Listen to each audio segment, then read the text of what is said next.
자, 그러면 이제 도정법 기초특강 시작하도록 하겠습니다. 먼저 정비사업이란 무엇인가부터 말씀을 드릴게요. 자, 정비사업이란 도시 기능을 회복하기 위하여 정비구역에서 정비기반시설을 정비하거나 두 번째, 주택 등 건축물 등을 개량 또는 건설하는 사업입니다. 자, 정비사업의 목적은 일단 도시 기능의 회복이란 걸 알 수가 있어요. 자, 도시 기능의 회복이라고 하는 것은 무엇이냐? 우리가 크게 도시를 주거지, 그다음에 상업지, 그 다음에 공업지 세 가지로 나눌 수가 있겠죠. 주상공으로 나눌 수가 있을 건데, 자, 우리는 대부분 주택 재개발 사업이나 주택 재건축 사업에 대해서 공부를 하기 때문에 자, 상업지와 공업지에 대해서는 제외하기로 하고, 자, 주거지의 경우에는 주거지의 기능은 어떤 게 있을까요? 거기에 거주하는 사람들이 좀 더 쾌적하게 거주할 수 있도록 하는 것이 그 주거지의 기능이 될 것입니다. 자, 따라서 이 쾌적성이 굉장히 많이 저하가 되어 있다면 주거지의 도시 기능이 매우 저하되어 있는 상태라는 걸 알 수가 있겠죠. 자, 그러면 이 주거지는 왜 이렇게 도시 기능이 저하되어 있냐 알아보니까 첫 번째, 정비 기반 시설이 노후되거나 열악하다. 자, 정비 기반 시설이란 무엇이냐? 뒤에 가서 또 강의를 말씀드리겠지만, 자, 대표적으로 도로라거나 아니면 어떠한 도시 안에 있는 공원 이런 것들을 떠올리시면 돼요. 자, 그래서 어떠한 동네가 있는데 이 동네가 도로도 노후되고 열악하고 낙후되어 있고 공원 이런 것도 없거나 부족하거나 노후되거나 뭐 이러이러해서 정비 기반 시설이 노후되거나 열악해서 주거 쾌적성이 떨어져 있거나 또는 그 주택 건축물들이 굉장히 노후되어 있거나 열악해서 주거 쾌적성이 떨어져 있는 상태라는 걸 알 수가 있겠죠. 자, 그러면 이 주거지의 도시 기능을 어떻게 하면 회복할 수가 있겠는가? 첫 번째, 이 노후 열악한 정비 기반 시설을 정비하면 되겠죠. 자, 도로를 새로 깔고 공원도 더 크고 좋은 걸로 새로 설치하면 되겠죠. 자, 그리고 주택 등 건축물들도 개량 또는 건설을 해서 깨끗하고 좋은 새 집을 지어서 이 두 가지를 통해서 뭘 할 수가 있다? 도시 기능을 회복할 수가 있어서 이 두 가지를 하는 사업을 우리는 뭐라고 한다? 정비 사업이라 한다, 이 얘기예요. 아시겠죠? 자, 정리하면 정비 사업이란 도시 기능을 회복하기 위해서 정비 기반 시설을 정비하고 주택 등 건축물 등을 개량 또는 건설하는 사업을 정비 사업이라 한다라고 정리할 수가 있습니다. 자, 이러한 정비 사업은요, 우리 도정법에서는 크게 세 가지 사업을 규정하고 있어요. 자, 여러분들이 흔히 알고 계시는 재개발 사업이 있고 재건축 사업이 있습니다. 자, 이 두 가지 외에도 주거 환경 개선 사업이라는 것이 있는데 제가 주거 환경 개선 사업에 대해서는 굳이 강의하지 않겠습니다. 자, 어쨌거나 우리의 시험 범위는 주로 재개발 사업 위주로 출제가 되기 때문에 여러분들은 공부를 하실 때 재개발 사업 위주로 공부를 하시면 돼요. 자, 왜 재건축 사업도 있는데 재개발 사업 위주로 강의를 한다라고 제가 말씀을 드리냐면, 자, 우리가 쉽게 얘기하면 재개발 사업은 어떤 마을이 있는데 이 마을이 굉장히 노후된 거죠. 그래서 이 어떤 마을이 있었을 때 이 마을 자체를 갈아엎어서 요걸 갈아엎어서 아파트를 짓는 사업을 재개발 사업이라고 이해하시면 돼요. 자, 그런데 재건축 사업은요, 기존에 낡은 아파트가 있어요. 기존에 낡은 저층에 낡은 아파트가 있는데 요거를 부시고 새로 지어서 새 아파트를 짓는 사업입니다. 자, 그랬을 때 우리 감정평가의 관점에서는요, 여기 보시면은 재건축 사업의 경우에는 얘를 우리가 종전자산이라고 하고, 일단 간단하게 쉽게 얘기하면, 그다음에 얘를 우리가 종후자산이라고 하는데, 여러분들 감정평가에서 가장 평가하기 쉬운 물건이 뭔지 아십니까? 바로 아파트예요. 아파트가 정말 계란 노른자 같은 평가 대상 물건이라고 얘기할 수가 있습니다. 특히 서울은 더 그래요. 자, 왜 그런 거 하니? 아파트는 가격이 비싸요. 아파트는 그냥 한 건에 뭐 10억, 15억, 20억이 허다합니다. 이 서울시의 경우에는 아파트 한 채의 가격이 10억 이하가 거의 없을 정도로 10억을 넘는 경우가 허다해. 그런데 평가는 굉장히 쉬워. 왜 그럴까요? 가격이 객관적이고 거래 사례가 많기 때문에 감정평가는 굉장히 쉽습니다. 그래서 아파트라고 하는 이 물건은요, 굉장히 평가의 난이도가 낮다라고 얘기할 수가 있고 사실은 가장 낮다라고 얘기할 수가 있어요.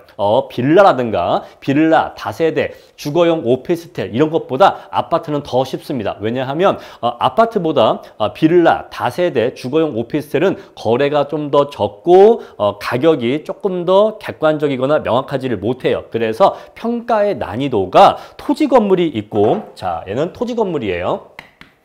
토지 건물이 있고 이렇게 아파트와 같은 구분 건물이 있는데, 자, 이 두 개를 비교한다면 당연히 토지 건물이 어려운 거예요. 당연히 토지 건물이 더 어렵고요. 또 이 구분 건물 내에서도 가장 쉬운 게 아파트, 그 다음 쉬운 게 다세대, 빌라, 주거용 오피스텔 이런 거라고 이해하시면 돼요. 자, 이 말씀을 제가 지금 왜 드리는고 하니 재건축 사업의 경우에는요.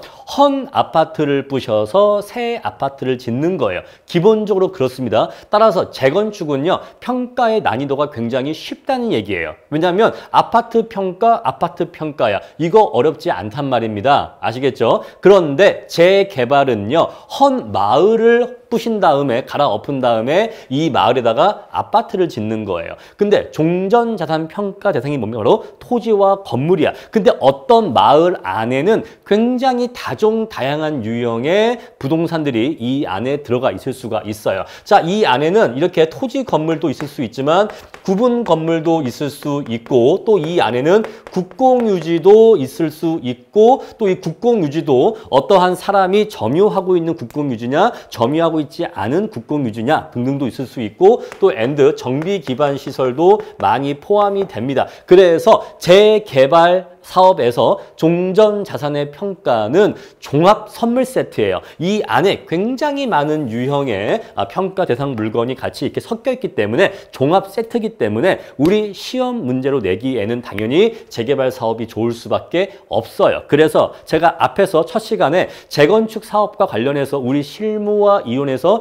출제되었던 게 뭐냐면 바로 이론 시험에서 매도 청구의 개념과 시가에 대해서 물어봤는데 재건축 사업에서 감정평가를 어떻게 하느냐 그 자체보다는 그걸 물어볼 거면 그냥 재개발 사업을 묻는 게 나아요. 이거를 어떻게 평가할 거냐 묻는 것보다는 이거를 어떻게 평가할 거냐라고 묻는 게 훨씬 더 물어볼 게 많단 말입니다. 그래서 재건축에 대해서 물어볼 때에는 이거를 어떻게 평가하느냐를 물어보지 않고 이 재건축 사업에 동의하지 않는 사람들이 있는데 그 사람들은 돈을 받고 나가야 됩니다. 조합원이 될 수가 없어서 돈을 받고 나가야 되는데 우리 그것을 매도 청구라고 해요. 뒤에 가서 다 하나하나 자세히 할 겁니다. 그 매도 청구를 할 때 그 가격 개념이 어떻게 되느냐를 물어보는 거예요. 따라서 이거를 어떻게 평가하느냐를 물어볼 때는 재개발 평가 위주로 물어볼 수밖에 없다라는 것입니다. 자, 정리하면은 우리 도정법 안에는 정비 사업이 크게 세 가지 종류가 있는데 이거 말고도 주거 환경 개선 사업이란 것도 있다.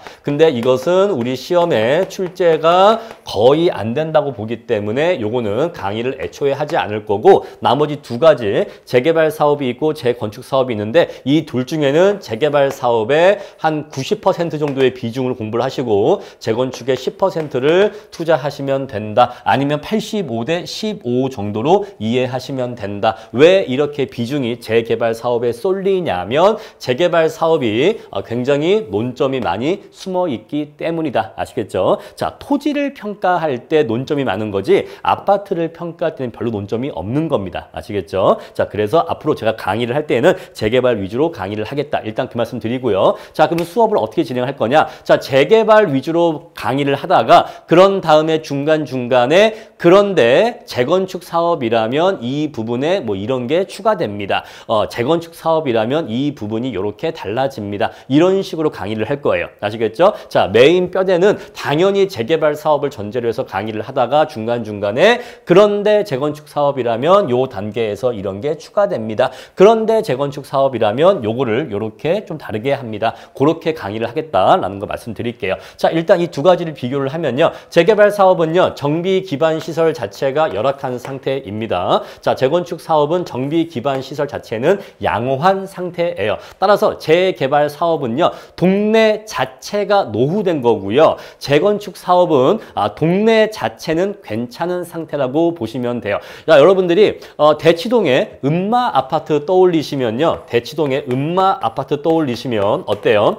대치동이라는 동네 자체는 그렇게 노후되거나 구린 동네가 아니에요. 그렇죠? 그러면 뭐가 노후된 겁니까? 음마 아파트라는 그 건축물의 상태가 노후되고 불량한 거죠. 오래돼서. 그래서 그 아파트를 부시고 새 아파트를 지으려 하는 거잖아요. 따라서 재건축 사업은 기본적으로 동네 자체는 괜찮은데 이거를 법적으로 얘기하면 법률적으로는 정비 기반 시설, 도로, 공원, 상하수도 이런 것들은 다 괜찮은데 그 건물 자체가 노후됐어. 따라서 정비 기반 시설은 별로 건드릴 게 없고 그 노후된 건축물만 부시고 다시 지으면 돼. 바로 이게 재건축 사업이에요. 근데 재개발 사업은 정비 기반 시설의 상태가 열악합니다. 그 말은요. 동네 자체가 노후됐다 이 얘기예요. 도로도 똑바로 나 있는 게 아니라 막 꾸불꾸불 나 있고 뭐 지적 정리도 안 돼 있고 뭐 공원이라든가 어린이 놀이터 이런 것도 제대로 정리가 안 돼 있고 동네 자체가 노후되고 열악한 그러니까 소위 얘기하면 뭐 이렇게 단독주택 밀집지라거나 아니면 뭐 판자촌 뭐 빈민 거주지 뭐 이렇게 표현할 수가 있을 텐데 어쨌거나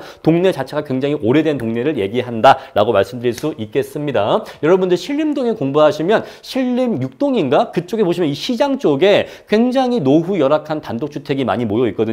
그런 곳이 재개발 사업 대상지가 된다라고 이해하시면 돼요. 자, 건축물의 상태는요. 노후 불량 건축물이 밀집한 상태입니다. 재건축은요. 노후 불량 건축물에 해당하는 공동주택이 밀집한 상태라는 차이점이 있죠. 자, 이쪽은 공동주택이 밀집해 있다라는 것이고요. 자, 공익성 인정 여부인데 자, 요거는 물론 이견이 있습니다. 요거 이견이 있어요.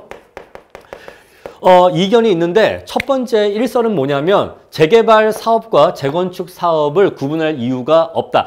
첫 번째 이견이 없는 부분이 있어요. 이견이 없는 건 뭐냐면 재건축 사업은 순수한 사익 사업이다라는 것은 거의 이견이 없습니다. 아시겠죠? 요거는 이견이 없어. 재건축 사업은 말 그대로 헌 아파트를 부셔서 새 아파트를 짓고자 하는 것이기 때문에 헌 아파트를 갖고 있는 이 주민들이 자신의 재산 가치를 증식하기 위해서 재건축 사업을 하는 거다. 결국 이 사람들이 돈을 더 벌기 위해서 자신의 집값을 높이기 위해서 재건축 사업을 하기 때문에 이건 그냥 순수한 사익 사업이다라고 보는 데는 큰 이견이 없습니다. 다만 이견이 어디에 있냐면 이견은 여기에 있어요. 재개발 사업을 재건축 사업과 동등하게 볼 것이냐 아니면 다르게 볼 것이냐 이 얘기인데 재개발 사업을 자 공익 사업으로 볼 것이냐 아니면 재건축 사업과 마찬가지로 사익 사업으로 볼 것이냐 여기에 대한 이견이 있습니다. 그러니까 이거는 정답이 없고 정말로 이견이 다양하게 있어요. 그런데 크게 매크로하게 말씀을 드리면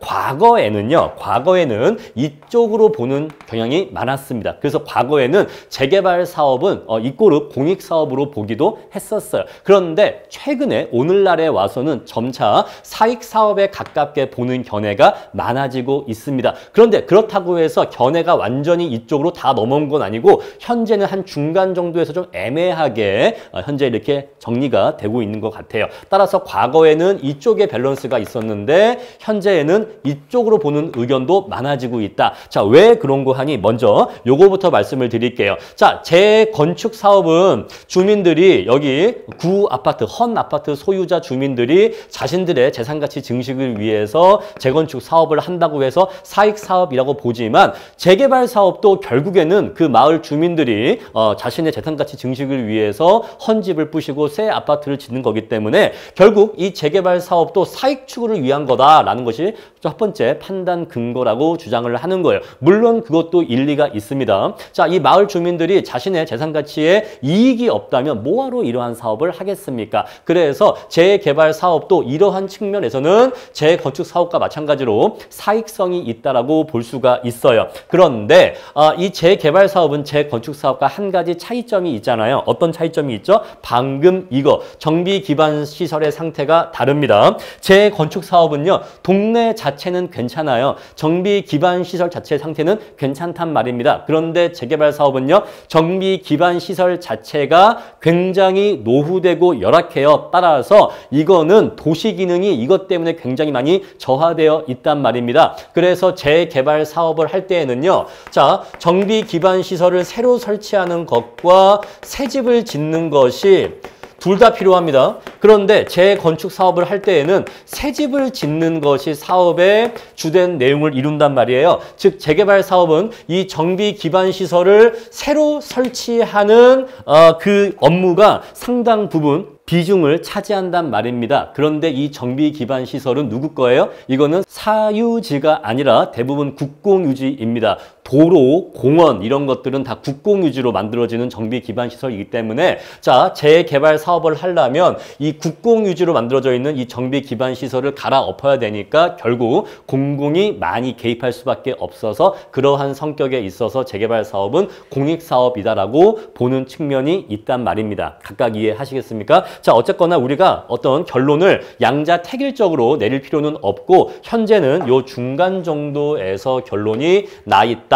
현재는 이 중간 정도로 결론이 나 있다라고 이해하시면 돼요. 자, 근데 이 논점은 나중에 어디까지 이어지냐면 이 논점은 나중에 재개발 사업에서 종전 자산의 평가 시에 개발이익, 당해 사업으로 인한 당해 재개발 사업으로 인한 개발 이익을 반영할 거냐, 개발이익 포함 여부에 대한 논점까지 이어지게 됩니다. 자, 만약에 우리가 공익사업 공부했지만 우리 보상평가 공부했지만 보상평가라고 본다면 공익사업이라고 본다면 보상평가의 논리가 적용되어서 해당 공익사업으로 인한 개발이익은 포함하면 안 됩니다. 그렇겠죠? 자, 그래서 우리가 공익사업으로 보는 경우에는 좀 지울게요. 이제 이것들은. 자, 지우고. 자, 이거를 공익사업으로 보는 경우에는 개발이익을 배제해야 됩니다. 당해 공익사업으로 인한 개발이익을 배제해야 돼요. 그런데 만약에 이것을 사익사업으로 보는 경우에는 요거 개발이익을 포함하는 게 맞아요. 왜? 일반적인 사익평가니까, 일반적인 사적평가니까 이때에는 개발이익을 포함하는 게 맞습니다. 이해하시겠죠? 자, 그래서 재개발 사업의 공익성을 인정하냐, 인정하지 않냐에 따라서 이 재개발 사업의 종전자산평가에서 해당 공익사업으로 인한 개발이익을 포함할 거냐 말 거냐까지 논의가 이어지게 되는데 만약에 공익사업으로 보게 된다면 개발이익을 배제해서 평가해야 되는 거고 사익사업으로 본다면 개발이익을 포함해서 평가해야 되는데 자, 근데 현재 이 재개발 사업이 공익사업인지 사익사업인지 견해가 정리되어 있지 않고 이견이 많다 보니까 현재 이 부분에 대해서도 중간 정도로 결론이 잡혀 있어요. 여러분들은 이 중간 정도로 정리하시면 되는데 이 중간이 뭐냐면 이겁니다. 자, 해당 공익사업으로 인해서 현실화, 구체화된 개발이익은 반영할 수 있다. 이렇게 정리하시면 돼요. 자, 현실화, 구체화된 개발이익은 반영해야 한다? 그게 아니고 할 수 있다. 반영할 수 있다. 해야 한다는 의무가 돼버리니까 너무 세죠. 할 수 있다라고 정리를 하시면 돼요. 자, 그래서 여기에 대해서 제 A3 표에 어떻게 정리가 되어 있냐면 종전 자산 하고서 옆에 개발이익 포함 여부에 현실화, 구체화된 개발이익은 포함이라고 정리가 되어 있습니다. 자, 이런 식으로 이 표를 계속 같이 보시면서 재개발 사업에 대해서 종전 자산의 개발이익 포함 여부는 어떻게 돼 있지 확인하시는 거예요.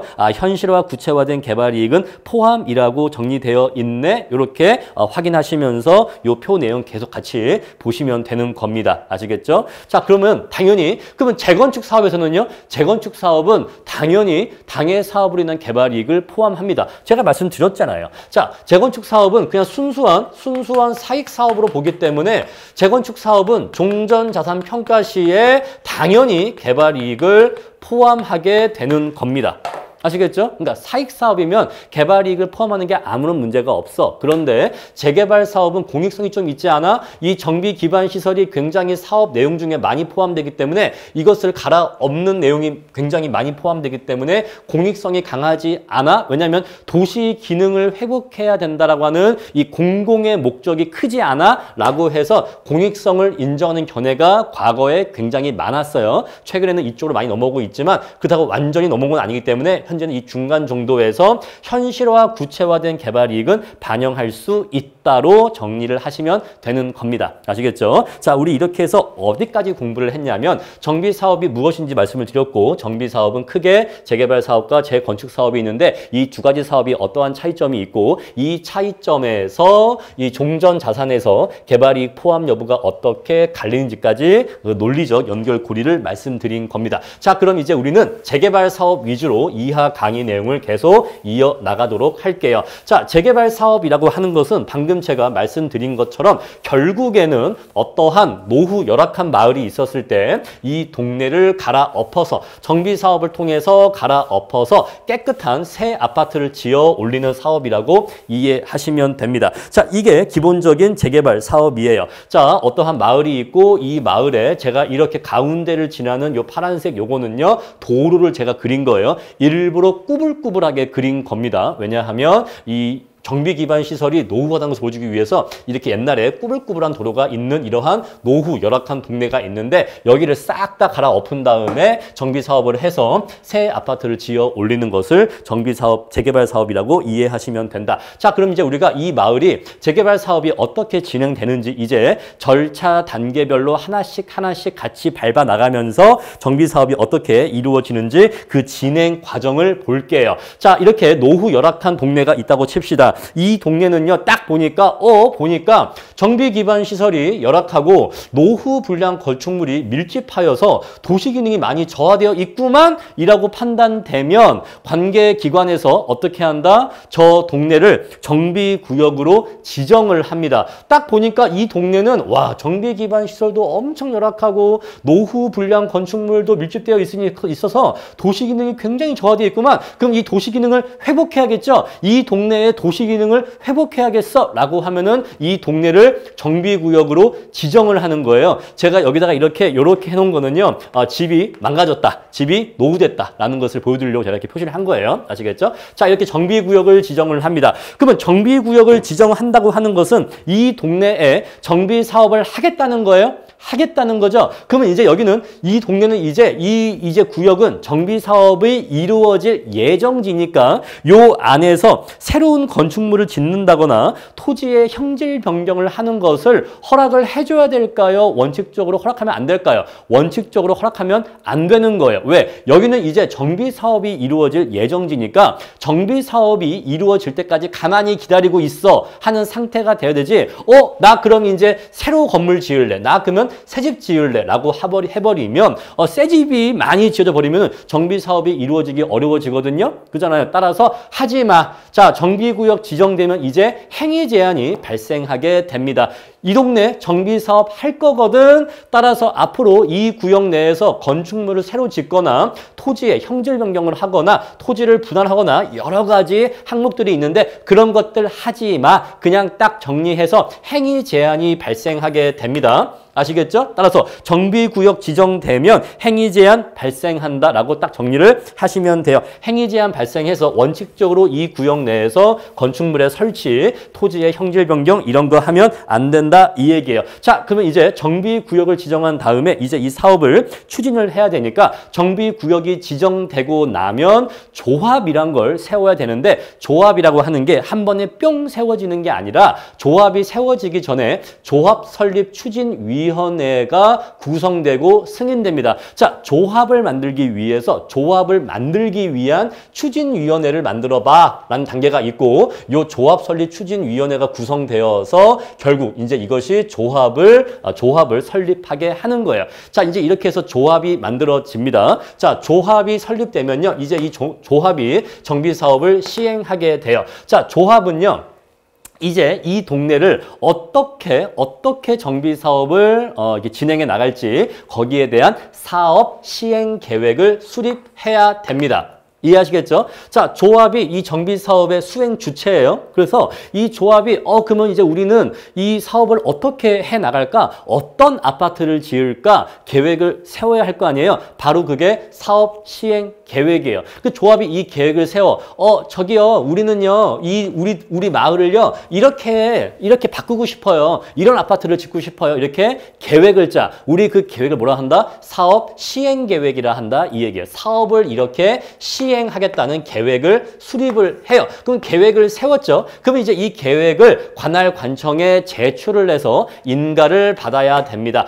저희는 우리 마을을요, 이렇게 바꾸고 싶어요. 이런 아파트를 짓고 싶어요. 이렇게 계획을 세운 다음에 이렇게 할 건데 어때요? 이렇게 관할 관청에 제출을 해서 인가를 받아야 됩니다. 자, 이렇게 관할 관청에 제출하는 사업 시행 계획의 내용은 어떤 것들이 있냐면 첫 번째, 토지 이용 계획이 있어요. 건축물 배치 계획이 있습니다. 자, 어떤 아파트를 지을 거고 동은 어떻게 배치할 거고 그 다음에 자, 정비 기반 시설은 어떻게 설치할 거고 주민 이주 대책은 어떻게 할 거고 세입자들은 살고 있는 세입자는 어떻게 할 거고 사업 시행 기간 동안에 정비 구역 내에 가로등의 설치나 뭐 CCTV 설치, 범죄 예방 대책은 어떻게 할 거고 그 다음에 임대주택은 어떻게 지을 거고 자, 이런 식으로 이러이러한 내용들을 다 계획을 짠 다음에 관할관청에 제출을 해서 인가를 받는다 요 얘기예요. 아시겠죠? 자, 이렇게 인가를 받습니다. 자, 그래서 결국에는 이렇게 텍스트로 얘기하면 이렇게 개별적인 사항들에 대해서 계획을 수립한 다음에 그 계획에 대해서 인가를 받는다라고 말씀드릴 수가 있는데 이렇게 얘기하면 좀 복잡하잖아요. 그냥 쉽게 직관적으로 사진으로 이해해 봅시다.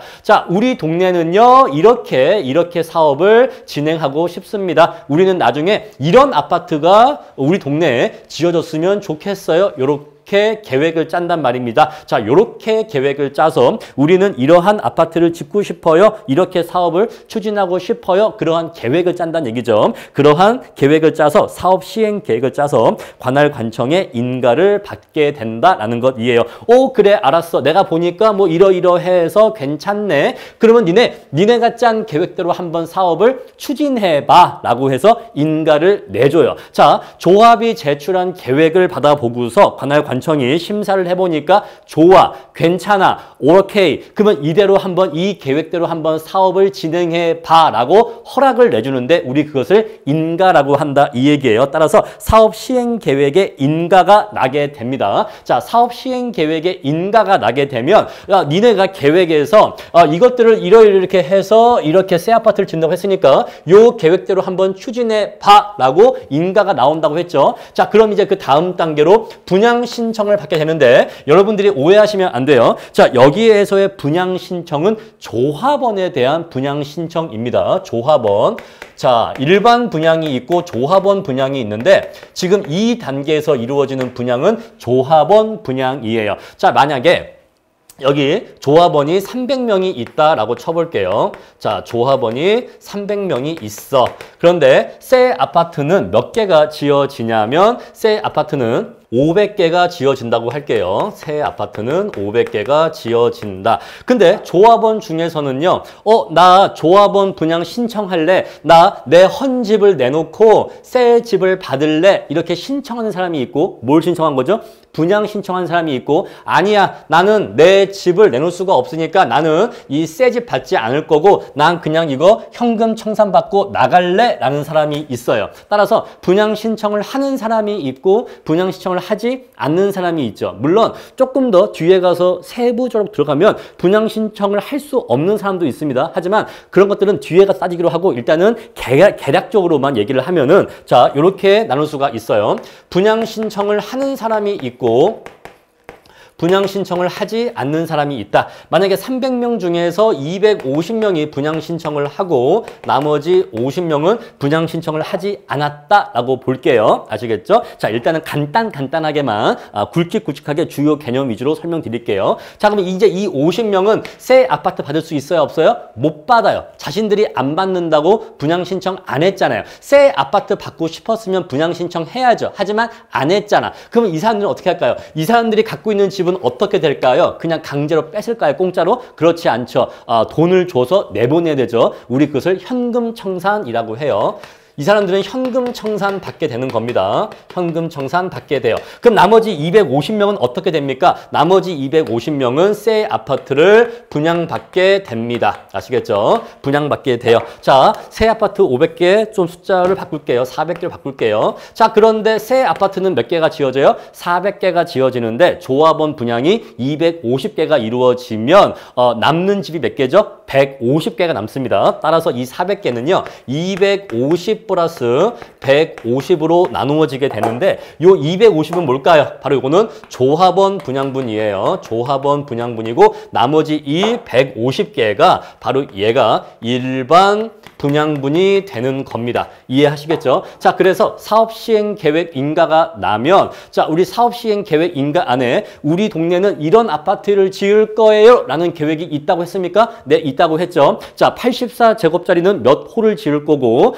전유면적 98짜리는 몇 홀을 지을 거고 전유면적 108짜리는 몇 홀을 지을 거고 또 펜트하우스로 144짜리는 몇 홀을 지을 거다 해서 총 몇 홀을 짓겠다. 총 400홀을 짓겠다. 이런 계획이 사업시행 계획 안에 있었을 거 아니겠어요? 오케이. 그래서 나는 새 아파트를 이렇게 해서 400홀을 짓겠어. 400홀을 짓겠다라고 계획을 냈고 그게 인가가 났잖아요. 그럼 거기에 대해서 이제 분양 신청 받습니다. 받아서 자, 조합원 분양이 250건 이루어지면은 나머지 150건은 이제 나중에 얘는 나중에 언제? 나중에 지금 이때 아니 나중에 일반 분양이 이루어지게 돼요. 요건 좀 뒤에 가면 이제 이루어지고요. 지금은 뭘 받는다? 조합원 분양을 받는다 이 얘기예요. 자, 그럼 이제 우리가 이 내용을 통해서 원래 우리 조합원이 총 300명이 있었는데 이 중에서 250명은 조합원 분양 받기로 했고 50명은 분양 받지 않고 현금 청산받고 나가기로 했네. 자, 그러면은 이제 이 사람들은 현금 청산해서 내 보내주면 되는 거고 자, 그럼 이제 이 사람들에 대해서 어떻게 해야 돼요? 너 새 아파트 받고 싶어? 그러면 신청해. 나 신청했어. 근데 있잖아. 네가 갖고 있는 헌집이 있잖아. 네가 갖고 있는 헌집이 있잖아. 근데 네가 받고 싶어하는 새 집이 있잖아.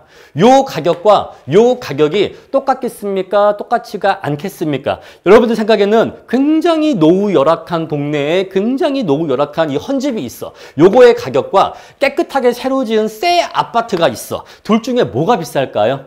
당연히 얘가 일반적으로 더 비싸겠죠. 그래서 자, 종전 자산의 가치가 있고 종후 자산의 가치가 있는데 이 돈이 똑같다면 상관이 없겠지만 이 돈의 차이가 있기 때문에 여기에 대해서 금액적으로 계산을 해야 됩니다. 자, 만약에 이 헌집이 3억이라고 해볼게요. 그리고 이 새 아파트가 5억이라고 해볼게요. 자, 비례율을 따져야 되는데 일단 비례율은 100%라고 가정할게요. 일단은 개념만 이해하기 위한 거니까 일단은 비례율은 100%라고 가정을 할게요. 자, 그래서 조합원 분양가가 5억이란 뜻입니다. 요 얘기는 조합원 분양가가 5억이라는 거예요. 자, 조합원들에게는 5억 원에 요 아파트 한 홀을 받을 수 있게 분양한다라고 친다면 넌 근데 갖고 있는 헌집이 3억짜리네. 갖고 있는 집이 3억짜리인데 네가 받고 싶어하는 아파트는 5억짜리네 라고 하면 돈이 얼마 부족하죠? 2억이 부족해. 이 2억에 대해서는 네가 추가 부담을 해야 돼. 우리 이것을 분담금이라고도 하고 부담금이라고도 해요. 아시겠죠? 자, 이렇게 해서 너 헌집 내놓고 요 헌집 내놓고 요 새 집 받고 싶어 하는 거 알겠어. 네가 분양 신청했으니까 그렇게 하고 싶어 한다는 거 알겠어. 근데 네가 갖고 있는 헌집은 3억짜리고 네가 받고 싶어하는 새 집은 5억짜리니까 돈이 2억이 부족해. 따라서 네가 2억을 더 내야 돼. 그래야지만 새 집 줄 수가 있어. 오케이? 오케이. 바로 이게 뭐예요? 바로 이게 관리 처분 계획이에요. 우리 그럼 그렇게 하기로 하자. 바로 이게 관리 처분 계획입니다. 우리 그렇게 할게요. 자, 어떤 사람이 있는데 그 사람이 헌집은 3억, 새 집은 5억짜리니까 이 사람이 2억 더 내고 헌집 내고 플러스 2억 더 내서 5억짜리 새 집 받는 걸로 할게요. 바로 이게 관리 처분 계획이다 이 얘기예요. 자, 만약에 어떤 사람이 있는데 자, 이 사람은 집이 커서 땅이 커서 이 집은 요게 6억짜리라고 할게요. 자, 똑같이 비례율은 100%라고 하고 자, 이거 6억짜리야. 근데 이 사람도 5억짜리 조합원 분양가로 아파트를 받게 된대. 그럼 이 사람은요, 헌집은 6억인데 새 집은 5억이네. 그러면 오히려 1억을 조합으로부터 받아야 돼. 환급금이라 하거든요. 오히려 1억을 받게 돼. 자, 우리가 지금 두 가지 케이스가 있는데 자, A씨가 있고 방금 먼저 얘기한 걸 A씨라고 하고 지금 얘기한 걸 B씨라고 할게요. 자, A씨의 경우에는요. 자, 5억 조합원 분양가 빼기 3억을 하고 나니까 2억 원의 분담금을 내야 됩니다. 이건 돈을 추가로 더 내야 돼요. 그래야지만 새 아파트 받을 수 있어요. 근데 B씨는요. 자, 5억 원짜리 조합원 분양가 아파트 받을 건데 근데 자기가 내는 건 6억짜리 집을 냅니다. 따라서 1억 원에 대해서 뭘 받는 거예요? 환급을 받아야 돼. 아시겠죠? 6억짜리 집을 내놓으면 5억짜리 아파트와 현금 1억이라고 하는 환급금을 같이 받아야지만 정상이 되는 거예요. 자, 1억 원의 환급금을 받게 됩니다. 그러면 이런 식으로 마을 주민들이 몇 명이 있을까요? 250명 있다고 했잖아요. 그럼 이런 식으로 A, B, C 해서 이런 식으로 쭈르르 계획이 다 나올까요? 나오겠죠? 자, 요 계획을 뭐라고 한다? 요 계획을 결국 관리처분 계획이라 한다 이 얘기예요. 아시겠죠? 관리처분 계획이라 한다. 자, 그래서 관리처분 계획을 조금 더 말씀을 드릴게요. 방금은 제가 간단한 숫자로 말씀을 드린 거고 이제 개념은 이해하셨을 거고 제가 미리 준비해 온 숫자가 있어요. 자, 우리 헌집의 재산가액을 종전자산이라고 합니다. 자, 종전자산이라고 부르려면 새 집을 받을 수 있는 분양 자격이 있는 사람이 갖고 있던 헌집을 종전자산이라 하는 거예요. 자, 만약에 요 사람은 분양 신청을 했어요. 자, 이 사람은 분양 신청을 했고 이 사람은 분양 신청을 하지 않았어. 아까 말씀드렸습니다만 분양 신청하지 않으면 그 사람이 갖고 있는 그 재산의 가액은 종전자산이라 하질 않아요. 왜 그럴까요? 그 사람은 조합원이 아니고 새 집을 받는 사람이 아니고 이제 현금 청산받고 나갈 사람이기 때문에 우리 이러한 사람의 재산가액은 종전자산이라 하지 않고요. 분양을 신청해서 새 아파트를 받을 사람의 헌집의 가액을 종전자산이라고 하는 겁니다. 그리고 이 사람이 받을 새 집의 가격을 종후자산이라고 하는 거예요. 아시겠죠? 자, 이렇게 해서 종전자산의 평가액이 나올 것이고 종후자산의 평가액이 나올 것인데 여기에서의 종후자산의 평가액은 조합원 분양가를 의미합니다. 우리는 지금 계속 조합원에 대해서만 얘기하고 있는 거예요. 여기에서의 분양은 제가 조합원 분양이라고 했죠. 따라서 여기에서의 종후자산, 즉 분양가라고 하는 역시 조합원 분양가를 얘기합니다. 자, 상식적으로 알고 계시겠지만 우리가 아파트를 새롭게 지었을 때 이게 분양할 때는 조합원 분양가가 일반 분양가보다 더 쌉니다. 왜냐하면 조합원 분양가는 거의 원가 수준으로 아파트를 공급받기 때문에 그런데 일반 분양은 마진을 붙여서 팔기 때문에 일반적으로 조합원 분양가가 더 싸요. 어쨌거나 우리는 지금 그 조합원 분양가를 얘기하고 있는 거다. 요 얘기입니다. 아시겠죠?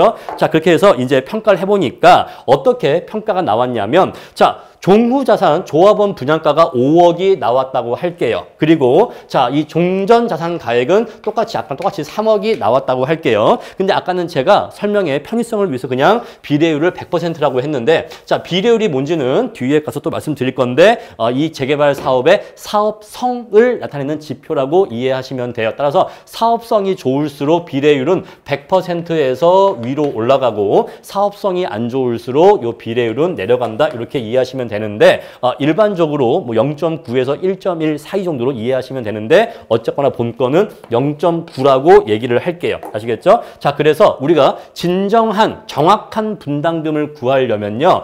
이 분담금을 구하려면 비례율까지 고려한 종전자산의 크기를 구해야 됩니다. 이것을 권리가액이라고 부르게 됩니다. 권리가액. 그래서 이 사람이 갖고 있는 자신의 재산의 권리가액은 종전자산 평가액 곱하기 비례율을 해줘야 돼요. 따라서 3억 곱하기 0.9를 해주면 이 사람의 권리가액은 2억 7천이 나오게 되죠. 그래서 네 재산의 가치는 2억 7천짜리 가치야 라고 나왔다. 근데 네가 받고 싶은 조합원 분양가 아파트는 5억짜리니까 너는 조합에 2.3억을 더 내야 돼 라는 관리처분 계획이 수립된다는 거죠. 그럼 이제 A씨는 어떻게 돼요? 이제 A씨는 요 숫자가 바뀌는 거죠. 비례율이 0.9니까 자, 2.7억을 빼게 되면은 2.3억의 분담금을 내야지만 새 아파트를 받을 수 있도록 관리처분 계획이 수립되는 거예요. 아시겠죠? 자, 이렇게 해서 관리처분 계획이란 뭐다? 헌 집은 얼마짜리고 새 집은 얼마짜리니까 각각의 조합원들이 얼마를 더 내거나 얼마를 돌려받아서 헌 집과 새 집 사이에 이렇게 해서 교환을 하겠다. 이렇게 해서 처분을 하겠다라는 계획이 바로 관리처분 계획인 거예요. 아시겠죠? 그 내용은요, 그냥 쉽게 얘기하면 요 내용이라고 이해하시면 돼. 이게 뭐라고요? 바로 이게 관리처분 계획이라고요. 관리처분 계획. 자, 그럼 이제 이렇게 하겠다라는 계획을 또 세운 거예요. 그럼 이제 이 계획은 또 어떻게 해야 돼요? 관계기관에 또 제출을 해야 돼. 그죠? 관계행정청에 제출을 해서 여기에 대해서 인가를 또 받아야 됩니다. 자, 쉽게 얘기하면 나라한테 이제 제출하는 거죠. 자, 우리 이렇게 하기로 했는데 어때요? 라고 허락을 받는 거야. 그럼 이제 나라에서 보고서 그래 괜찮다. 그래 이대로 사업을 진행해 라고 허락을 해주는데 우리 그 허락을 관리처분 계획에 인가라고 합니다. 자, 그럼 이제 관리처분 계획에 인가까지 나면은 이제 사업이 어떠한 단계에 이른 거냐면 이제는 이대로 사업을 진행하면 돼요. 이제는 건물을 부시면 됩니다. 이제는 건물을 부시면 되기 때문에 관리처분 계획 인가가 나면 오케이. 자, 이제 허락 떨어졌다. 우리 이렇게 하래. 이렇게 자, 헌집 내놓고 새집 내놓고 각자 돈 얼마씩 더 내고 덜 받고 이렇게 해서 이렇게 사업 진행하래. 허락 났어. 그럼 진행해. 뭐해? 이제 건물 부셔. 이제 건물 부셔. 해서 이제 이주 철거 시작되고요. 사람들 이사 가고 건물 부시기 시작하고 이제 건물을 짓기 시작합니다.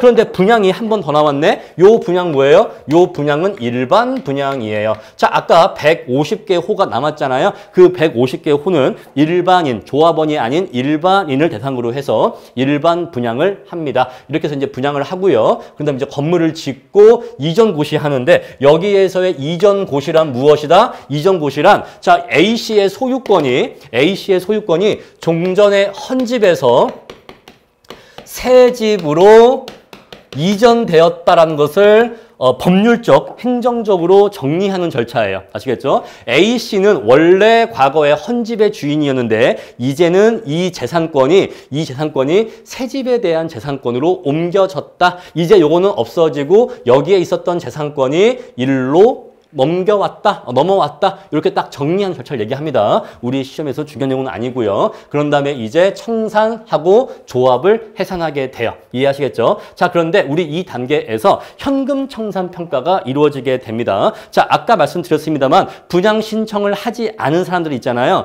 그 사람들은요, 보상을 받고 나가야 돼. 그런데 우리 이것을 현금 청산이라고 하는데 이 현금 청산은요, 재개발 사업과 재건축 사업에 약간의 차이점이 있습니다. 자, 재개발 사업과 재건축 사업에 공통점이 있고 차이점이 있는데 먼저 앞부분은 공통점이에요. 요거는 공통점입니다.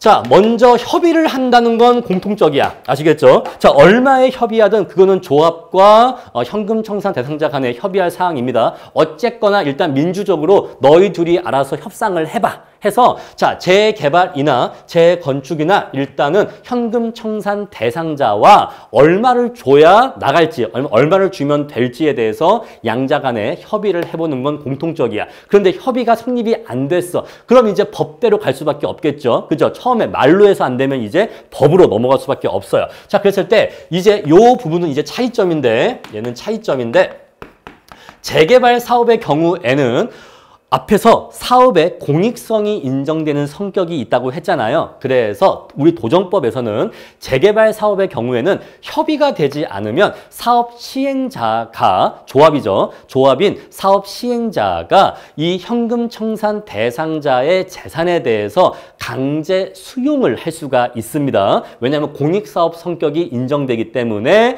재개발 사업은 수용을 할 수가 있어. 강제 수용을 할 수가 있기 때문에 수용 재결을 신청할 수가 있게 됩니다. 자, 여러분들 이미 우리가 보상평가 다 이미 공부를 했기 때문에 수용 재결이 이루어진다고 한 것이 무엇을 의미하는지 알죠?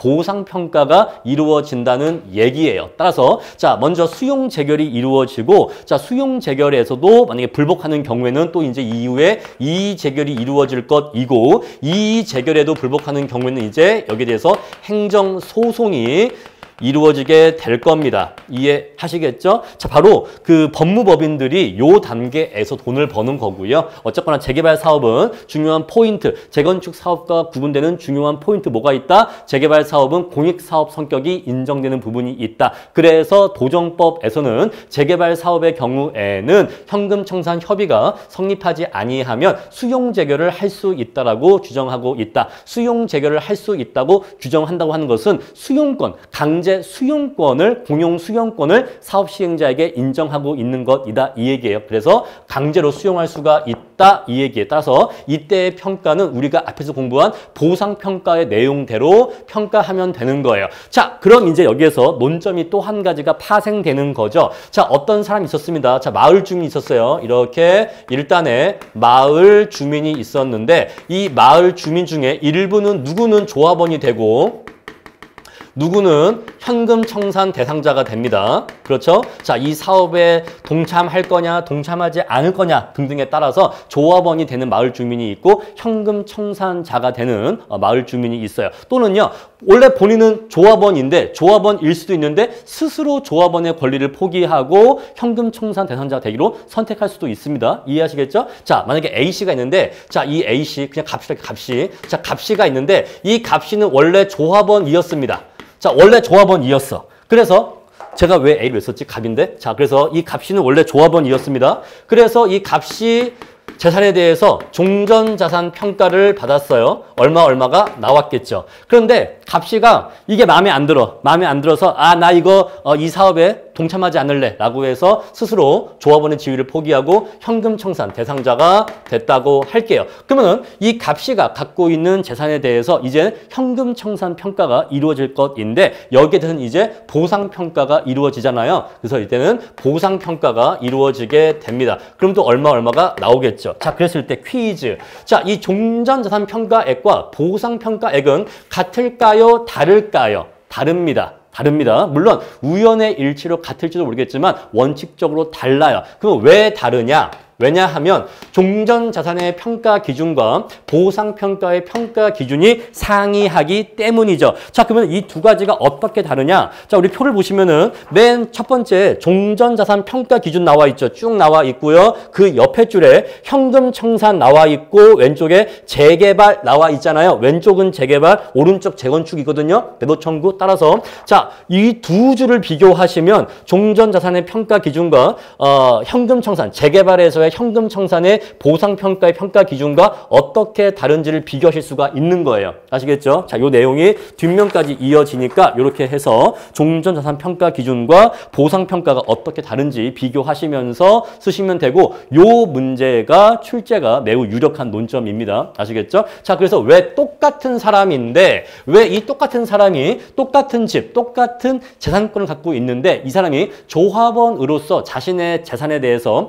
종전자산 평가를 받을 때 평가 금액과 이 똑같은 사람, 똑같은 집인데 왜 현금 청산 보상 평가를 받을 때의 평가액이 다르냐에 대해서 이론적으로 설명할 수 있어야 됩니다. 자, 그거를 말로 쓰면 이론 답안지인 거고 숫자로서 이렇게 차이가 난다라고 숫자로 구하면 바로 그게 실무 답안지가 되는 거죠. 이해하시겠죠? 요거는 뒤에 가서 또 자세히 말씀을 드릴 거예요. 요거는 중요한 논점이니까 개념 특강 끝나고 첫 번째로 자세히 말씀을 드릴 거고요. 다음 넘어가도록 할게요. 다음에 이제 재건축 사업은 아까 제가 말씀드렸습니다만 요거는 순수한 사익 사업이기 때문에 일단은 협의를 하는데 협의가 안 되면 어쩔 수 없이 사적으로 해결할 수밖에 없어. 자, 재건축은 공익사업 성격이 인정되지 않기 때문에 강제 수용할 수 있다 없다? 없다. 안 되면 어떻게 한다? 법원에게 이 문제의 해결을 요청할 수밖에 없다. 그러면 이제 법원에서 매도 청구 소송 평가가 이루어지게 돼요. 법원의 명령에 따라서 매도 청구 평가가 이루어지게 됩니다. 근데 이 매도 청구 평가는 순수한 사적 매매의 성격이기 때문에 이러한 강제 공용 수용이 아니라 일반적인 사적 매매이기 때문에 이때 평가할 때는 자, 지금까지 이 재건축 사업과 관련해서 현실화 구체화된 개발 이익은 반영한다 안 한다? 반영해서 평가하는 게 원칙이에요. 아시겠죠? 자, 요걸 평가할 때 자, 재건축 사업이 요 단계까지 왔었을 때 그죠? 요 단계까지 이제 왔잖아요. 요 단계까지 진행되면서 그 동안에 그 진행 과정 동안에 현실화 구체화된 개발 이익이 있을 거란 말입니다. 현실화 구체화된 개발 이익이 있을 거예요. 그거는 반영을 해서 평가를 합니다. 아시겠죠? 왜? 사적 매매니까. 자, 그럼 이제 정비사고 관련해서 중요한 감정평가가 어떤 것들이 있는지 그림을 통해서 한 번에 싹 정리를 하도록 하겠습니다. 제가 어떤 하나의 가상의 정비구역을 그림으로 표현을 해놨습니다. 자, 이 정비구역 보니까요. 먼저 자, 토지 건물 세 채가 눈에 들어옵니다. 자, A는 주택이고 B도 주택인데 C는 상가라고 할게요. 자, 상가 건물인데 자, 이 건물 안에는 세입자가 영업 중이라고 표시를 해놨습니다. 또 가만히 보니까 요 C는요, 국공유지를 이렇게 깔고 있다는 것을 제가 그림으로 표현을 한 겁니다. 우리 이렇게 4인이 깔고 있는 국공유지를 점유지라고 합니다. 누군가가 점유하고 있는 토지다라고 해서 우리 이러한 국공유지를 점유지라고 해요. 자, 근데 이 정비구역 안에는요, 국공유지가 또 있는데 요 국공유지는 누군가가 점유하고 있지 않고 그냥 토지가 있습니다. 우리 이러한 토지를 비점유지라고 합니다. 아시겠죠? 자, 그래서 똑같은 국공유지인데 누군가 깔고 있으면 점유지, 깔고 있지 않으면 비점유지라고 구분을 해요. 자, 우리 이랬을 때 이러한 점유지는 어떻게 되는 거냐인데 이러한 국공유지 중에서 점유지의 경우에는 점유자에게 우선해서 매각할 수 있습니다. 이해하시겠죠? 자, 이 토지를 깔고 있는 점유자한테 우선적으로 살 수 있는 기회를 준다는 것이죠. 자, 그랬을 때 이 사람이 이 토지를 살 수도 있고 사지 않을 수도 있어요. 자, C씨가 이 국공유지를 매입할 수도 있고 매입하지 않을 수도 있는데 각각 그때 일이 어떻게 흘러가는지 경우의 수를 나누어서 살펴봅시다. 자, 매입을 한다라고 하면요. 이제 이 C씨는 요 토지에 대한 소유권도 취득하게 됩니다. 그죠? 매입 대금을 내고 이 토지를 사게 되면 이제는 이 토지도 CC 소유의 토지가 됩니다. 그런데 C는요, 종전자산 평가 대상입니다. 자, 분양 자격이 있는, 분양을 받을 조합원이기 때문에 요 CC의 재산 가액은 종전자산 가액으로서 평가가 될 거예요. 그런데 이러한 CC가 이 국공유지까지 매입을 한다라고 한다면 이제 이 국공유지는 CC의 종전자산 가액의 일부를 이루게 될 겁니다. 이해하시겠죠? 자, 따라서 이 경우에는 종전자산, CC의 종전자산 가액을 이루게 됩니다. 어렵지 않죠? 자, 만약에 사지 않았다라고 한다면 요 토지는 CC의 종전자산 가액을 이루지 않고 그러면 이제 이 국공유지는 사업 시행자에게 우선해서 매각할 수 있습니다. 자, 사업 시행자에게 우선해서 매각하게 됩니다. 이해하시겠죠? 자, 오케이. 이렇게 정리하시면 돼요. 자, CC가 이 토지를 매입하면 이제 이 토지까지 해서 CC의 종전자산 되는 거고 매입하지 않으면 이 토지는 사업 시행자에게 우선적으로 매각하게 된다라는 것이에요. 자, 이러한 비점유지는요, 사업 시행자에게 우선적으로 매각하게 됩니다. 자, 이런 식으로 국공유지는 두 가지로 구분이 되죠. 점유지와 비점유지. 어쨌거나 결국 다 매각이 되는 겁니다. 자, 우리 이렇게 매각되는 국공유지의 평가를 국공유지 매각평가라고 해요. 자, 점유자한테 매각하는 평가나 사업 시행자에게 매각하는 평가나 모두 국공유지 매각평가가 이루어진다는 걸 알 수가 있습니다. 자, 따라서 우리는 재개발 사업을 진행하게 되면 정비구역 내에 존재하는 국공유지에 대해서 어떠한 평가가 이루어진다? 국공유지 매각평가가 이루어진다는 거죠. 자, 국공유지 매각 평가가 이루어지게 됩니다. 자, 요거 말씀드렸고요. 다음에 두 번째. 자, 이렇게 A집, B집, C집이 있는데 A집은 종무자산을 부양받지 않고 현금 청산받고 나가기로 했습니다. 자, 그럼 이제 이 A집에 대해서 현금 청산 평가가 이루어지게 돼요. 자, 2번 A집에 대해서 현금 청산 평가가 이루어지게 되는데 제가 지금 재개발 사업을 상정해서 설명하고 있기 때문에 먼저 협의가 진행되고 협의가 이루어지지 않으면 수용 재결 즉 보상평가가 이루어지게 됩니다. 자, 현금 청산은 사실상 보상평가의 성격이라는 거 아까 말씀드렸고요. 자, 현금 청산평가는 보상평가이기 때문에 당해 사업으로 인한 개발이익 반영합니까? 반영하지 않습니다. 하지만 요 B집과 C집은 종전자산평가로서 수행되는데 자, 종전자산평가 시에는 당해 사업으로 인한 개발이익 포함됩니까? 현실화 구체화된 개발이익은 포함할 수 있다는 거. 현실화, 구체화된 개발 이익은 포함할 수 있다는 거 아까 말씀드렸죠. 자, 그래서 자, 똑같은 집인데 자, 종전 자산으로 평가되느냐, 현금 청산으로 평가되느냐에 따라서 당해 사업으로 인한 개발 이익의 포함 여부의 차이점이 있다는 것입니다. 요거 한 번 더 말씀드릴게요. 자, 어쨌거나 이렇게 해서 세 번째 종전 자산 평가가 이루어지게 된다는 거 굉장히 중요한 평가고 사실상 가장 중요한 평가가 사실은 이 종전 자산 평가라고 할 수가 있죠. 금액도 제일 크니까요. 다음에 네 번째가 제가 요 그림에서 표현하진 않았습니다만 이제 이 동네를 부시고 나면 이제 새로운 아파트를 지을 거 아니겠어요? 우리 그것을 종후자산이라고 하죠. 자, 종후자산 평가도 이루어지게 됩니다. 자, 이렇게 해서 종후자산이 얼마고 종전자산이 얼마인지가 알아야지만 우리가 뭘 세울 수가 있죠? 관리처분 계획을 세울 수가 있어요. 관리처분 계획을 세울 수 있다라고 앞에서 제가 말씀을 드렸죠. 따라서 이 종전자산과 종후자산의 평가는 언제 이루어진다? 관리처분 계획 인가 이전에 이루어집니다. 그래야지만 요거가 얼마인지가 나와야지만 관리처분 계획이 수립되고 이것을 집어넣어서 인가를 받을 수 있게 되는 거죠. 자, 그래서 종전자산 평가와 종후자산 평가 요 두 가지의 평가가 가장 중요한, 가장 핵심을 이루는 평가입니다. 금액도 가장 크고 제일 중요한 평가예요. 자, 요 평가는 사업 시행 계획 인가와 관리 처분 계획 인가 사이에 이루어지게 된다라는 거 이따가 한 번 더 말씀드릴 겁니다. 자, 아직까지 제가 말씀 안 드린 게 뭐가 있냐면 요거네요. 자, 기존에 설치되어 있던 열악한 상태의 정비 기반 시설, 도로와 공원이 있습니다. 자, 우리가 지금 앞에서 재개발 사업은 정비 기반 시설의 상태가 열악하다고 말씀을 드렸잖아요. 따라서 기존에 있었던 도로와 공원은 상태가 좋을까요? 안 좋을까요? 안 좋을 거예요. 아시겠죠? 우리 이러한 정비 기반 시설을 기존 정비 기반 시설이라고 합니다. 그러면 요거는 가만히 놔둘까요? 아니면 갈아엎고 새로운 도로와 새로운 공원을 좋고 멋있게 설치할까요? 당연히 갈아엎고 새롭게 만들 거예요. 이해하시겠죠? 자, 그럼 이제 기존에 정비 기반 시설이 있지만 이것들을 갈아엎고 새로운 정비 기반 시설을 이렇게 설치하게 될 것인데 이렇게 새로 설치되는 정비 기반 시설을 신설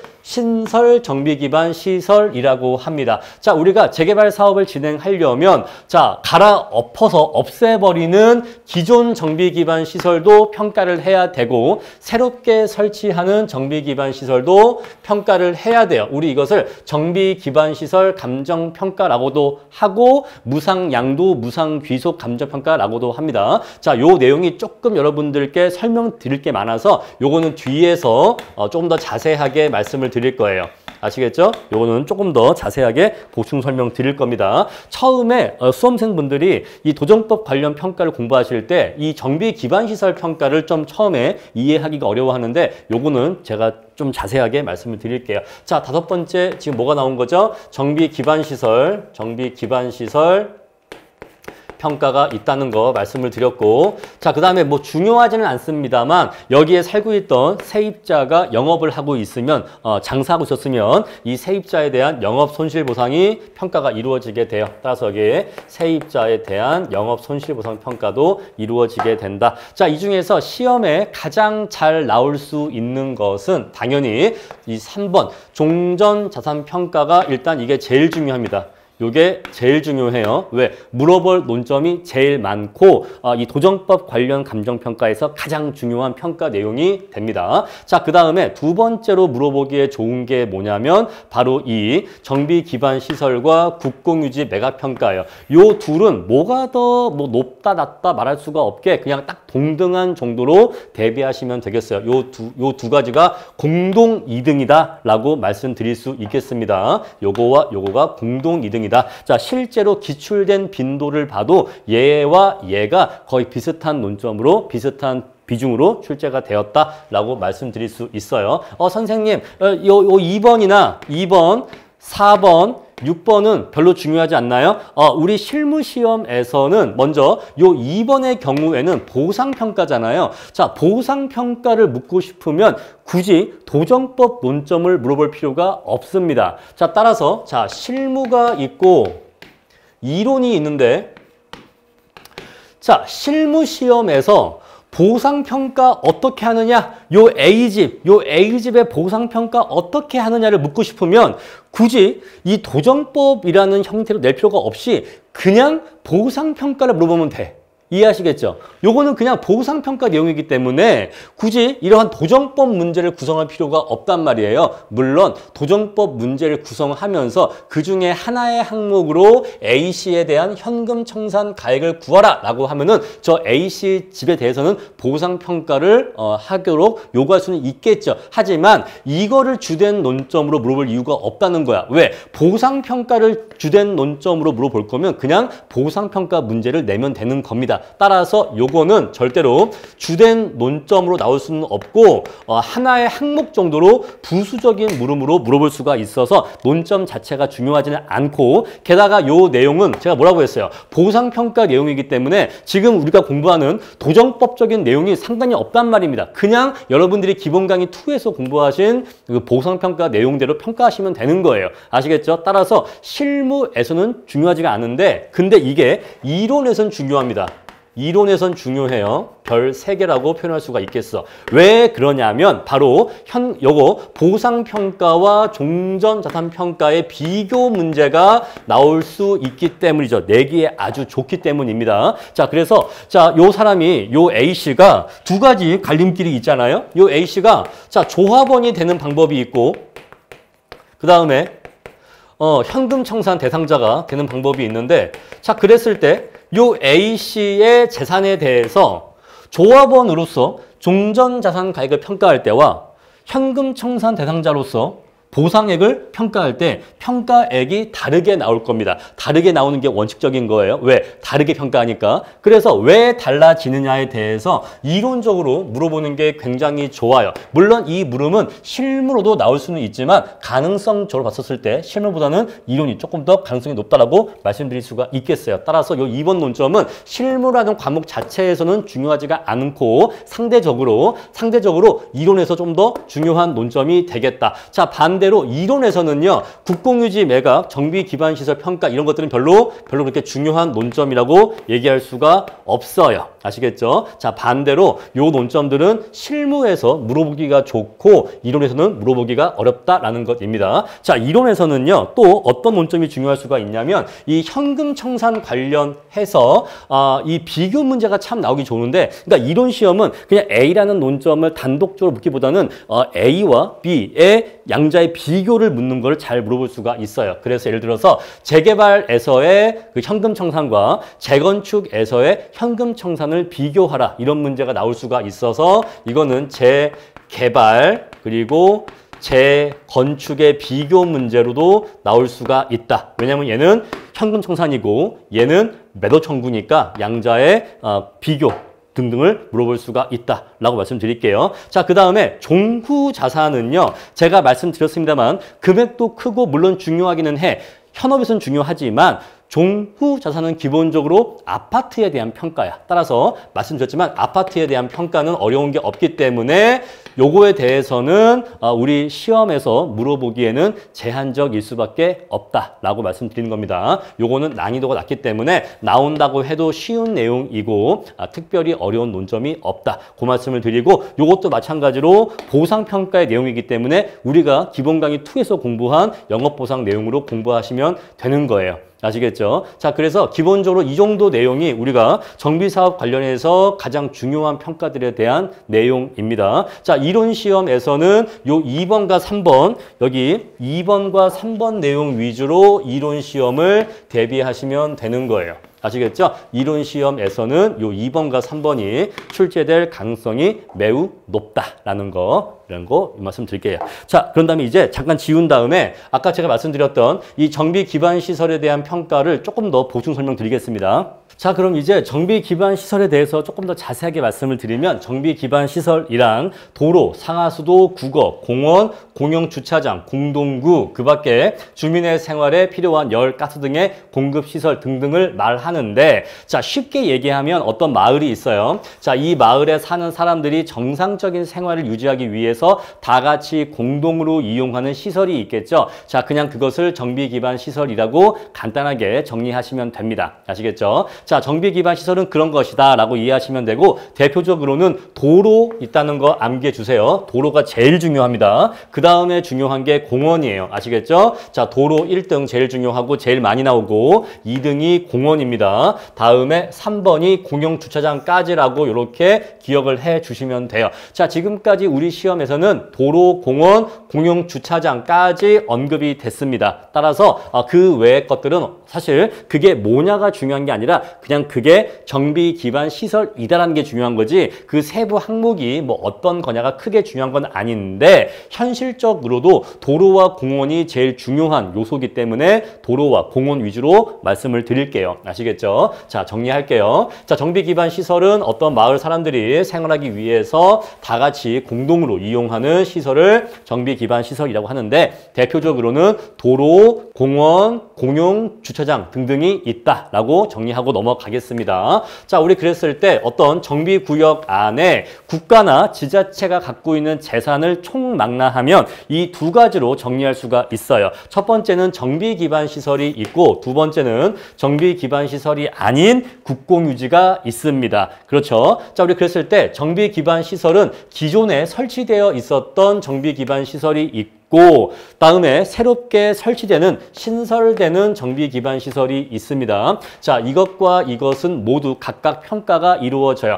자, 만약에 기존 정비 기반 시설이 80억에 평가가 되었다고 할게요. 자, 그리고 신설되는 정비 기반 시설이 100억이라고 평가가 되었다고 하겠습니다. 자, 법에 보면은 어떻게 되어 있냐면, 새롭게 설치되는 정비 기반 시설은 무조건 그 정비 기반 시설을 관리할 국가 또는 지자체에, 저는 그냥 국가라고만 할게요. 그냥 말이 쉽게. 그 국가에 무조건 무상으로 귀속되게 되어 있습니다. 무조건 무상 귀속이에요. 자, 이거는 무조건 국가가 공짜로 꿀꺽 냠냠 쩝쩝 먹는다 이 얘기예요. 자, 국가에 무조건 무상 귀속을 합니다. 무상 귀속. 여러분 있잖아요. 국가와 사인이 거래를 할 때, 자, 국가가 이렇게 있고 사인이 이렇게 있어요. 자, 어떤 거래를 할 때, 자, 어떤 물건이, 자, 이렇게 사인한테 넘어갔다. 넘어가고 돌아왔다 해볼게요. 돈이 이렇게 오고 물건이 이렇게 왔다. 해볼게요. 국가가 사인에게 물건을 넘기고 대신 돈을 받았다라고 했었을 때, 국가의 입장에서는 이거 뭐죠? 매각한 거죠. 그죠? 국가의 입장에서는 매각한 거고요. 사인의 입장에서는 매입한 겁니다. 그럼 우리 그랬을 때 이 물건을 매각했다고 표현해야 될까요? 이 물건을 매입했다고 표현해야 될까요? 자, 똑같은 거래인데, 똑같은 하나의 거래인데, 거래 주체인 국가의 입장에서는 이 물건을 매각한 것이고 사인의 입장에서는 매입한 것인데, 이랬을 때는 항상 국가가 주체가 됩니다. 아시겠죠? 국가와 사인이 뭔가를 거래할 때는 이것을 샀냐 팔았냐라는 이 표현 자체가 국가를 주체로 해서 결정되는 거예요.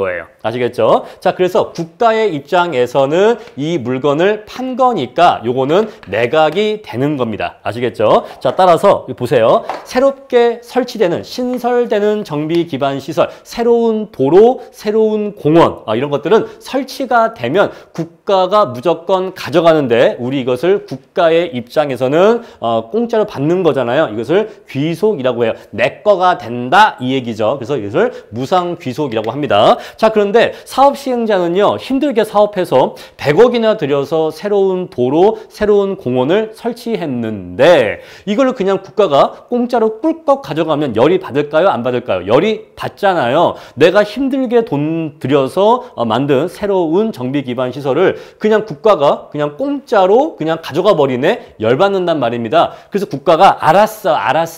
너 너무 또 그렇게 서운해하지 마. 자, 기존에 네가 이 없애버린 기존의 정비 기반 시설 있잖아. 네가 원래 내 거를 없앴기 때문에 네가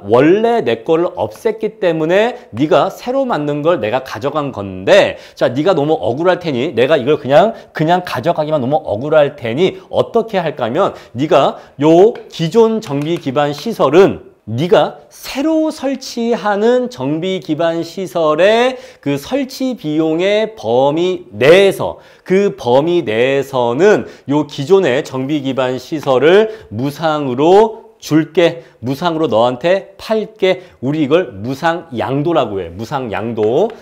이걸 그냥 줄게. 무상양도입니다. 자, 그래서 우리 이 평가를 무상귀속, 무상양도 평가라고 하는 거예요. 또는 무상양도, 무상귀속 평가라고도 하고요. 과거에는 이 평가를 무상양수도 평가라고 했습니다. 그래서 과거의 교재에는 무상양수도 평가라는 말이 남아있기도 할 거예요. 아시겠죠? 어쨌거나 그 의미는 무상양도, 무상귀속 평가이다라는 것입니다. 자, 정리를 하면 자, 새롭게 설치되는 정비 기반 시설은 무조건 이게 얼마짜리인지에 관계없어요. 무조건 이게 뭐 100억이든 1000억이든 뭐 5000억이든 간에 무조건 새로 설치되는 정비 기반 시설은 국가에 무상으로 줘야 돼요. 아시겠죠? 무상 귀속입니다. 얼마짜리인지 우리 평가해야 됩니다. 아시겠죠? 자, 그런데 기존에 없어지는 우리 이것을 용도 폐지라고 하는데 자, 용도 폐지란 말이 왜 나오냐면 자, 도로, 공원 이런 것들은 행정재산이에요? 일반 재산입니까? 이거는 현재 행정재산이야. 도로, 공원 이런 것들은 행정재산으로서 행정적인 목적에 쓰이고 있는 재산입니다. 근데 이러한 행정재산은 아무리 정비사업이라고 해도 사업시행자에게 팔 수 있습니까? 못 팔아요. 그래서 행정재산을 팔 수 있는 일반 재산으로 바꿔줘야 됩니다. 자, 이러한 행정재산을 팔 수 있는, 매각할 수 있는 일반 재산으로 바꿔줘야 돼. 우리 이것을 용도 폐지라고 하거든요. 따라서 기존에 있었던 정비 기반 시설, 도로, 공원 이런 것들은 원래 행정재산이었어. 근데 이것을 사업 시행자가 이 정비 사업을 진행하기 위해서 취득을 해야 된대. 그래? 그런데 이 상태로는 그냥은 못 사니까 내가 용도 폐지를 해줄게. 용도 폐지를 하면 이제 이것은 일반 재산이 되니까 사업 시행자 네가 취득할 수 있게 되거든. 우리 이것을 용도 폐지라 한다 이 얘기예요. 아시겠죠? 자, 용도 폐지 안 하면 사업 시행자가 취득하지 못합니다. 아시겠죠? 그래서 용도 폐지가 앞에 오는 거고요. 자, 그럼 이제 일반 재산이 된 거예요. 자, 일반 재산이 된 기존 정비 기반 시설인데 이거는 존속해요? 없어져요? 기본적으로 없어져. 왜? 싹 다 갈아 엎을 거니까. 아시겠죠? 자, 없어지고 새로운 정비 기반 시설 설치할 건데 자, 이것에 가액이 있을 거란 말입니다. 자, 원래 원칙은 사업 시행자는 요거는 돈 주고 사야 돼요. 원래 원칙은 돈 주고 사고 이거는 공짜로 국가에 줘야 됩니다. 여러분들 우리 법은요 무조건 국가가 유리하게 법이 만들어져 있어요. 항상 국가는 절대로 손해보지 않게 법이 만들어져 있습니다. 모든 법이 다 그래요. 아시겠죠? 자, 그래서 자, 국가는요 자기 거를 팔 때는 돈 받고 팔아. 그런데 사업 시행자가 만든 새로운 정비 기반 시설은 무상으로 받게 법을 만들어 놨단 말입니다. 그런데 이렇게 해놓으면 사업 시행자가 너무 손실이 커. 그죠? 요거 돈 주고 사고 요거 돈 들여 지어서 줘야 돼. 너무 손실이 크기 때문에 여기에 대해서 특별한 혜택을 하나 만들어 놓은 거죠. 네가 새롭게 설치하는 정비 기반 시설의 설치 비용의 범위 하에서 용도 폐지되는 기존의 정비 기반 시설은 네가 공짜로 가져갈 수 있게 해줄게 라는 것이에요. 아시겠죠? 자, 얘를 A라고 하고 얘를 B라고 할게요. 자, 만약에 A가 B보다 크다. 자, A가 B보다 크다. 자, 두 번째, A가 B보다 작다. 자, 일반적으로는 A가 B보다 작습니다. 아시겠죠? 일반적으로는. 왜냐면 기존에 있었던 좁고 꾸불꾸불한 도로보다는 새롭게 낸 넓고 똑바른 도로가 훨씬 더 크고 비싸기 때문에 일반적으로는 2번의 경우에요. 자, 이때에는 서로 간에 돈이 왔다 갔다 할 이유가 없어. 말 그대로 무상으로 양도와 귀속이 모두 다 이루어지게 돼요. 이게 진정한 의미의 무상이야. 아시겠죠? 이것이 진정한 의미의 무상이다. 자, 그런데 만약에 예외적으로 A가 더 크다라고 해볼게요. 만약에 A가 120억 원이다 라고 해보겠습니다. 120억 원. 자, 이래버리면 헷갈리니까 110억 원이라고 할게요. 자, 110억 원 이래버리면 자, 이 비용의 범위 내에서 네가 이거를 공짜로 가져갈 수가 있는 건데 이 비용이 100억밖에 되지 않잖아요. 이 경우에는 사업 시행자가 국가에게 10억 원을 더 내야 돼요. 10억 원을 더 추가로 지급을 해야 됩니다. 이해하시겠죠? 근데 이러한 경우는 현실성이 없어요. 아시겠죠? 그러니까 이론적으로 수학적으로는 그러하지만 이러한 경우는 현실성이 매우 많이 떨어지기 때문에 당연히 우리 시험 문제는 요 경우로서 출제가 될 것이다라는 것입니다. 자, 그래서 무상 양수도 평가라고 하는데 무상 귀속과 무상 양도가 이러한 메커니즘으로 이루어진다는 거 이해를 하셔야 되고, 자, 그다음에 이제 우리가 점유지 나오는데, 자, 이 점유지는요 아까 말씀드린 것처럼 점유자에게 우선 매각하는 경우가 있고 비점유지에게는 사업 시행자에게 우선으로 매각하게 됩니다. 자, 만약에 점유자가 이것을 우선으로 매입하지 않으면 이 토지는 사업 시행자가 우선으로 매입할 수 있도록 한다라는 거 아까 말씀드렸죠. 자, 이렇게 해서 정비 기반 시설과 국공유지는 그 내용을 정리하면 이렇게 정리할 수가 있어요. 아시겠죠? 그래서 자, 정비 기반 시설이라고 하면 물론 이것이 국가 소유이기는 한데 정확하게는 국가 또는 지자체 소유이기는 한데 이것을 국공유지라고 부르지는 않는다라는 거, 이 용어와 이 용어는 구분된다는 거를 혼동하지 마세요. 아시겠죠?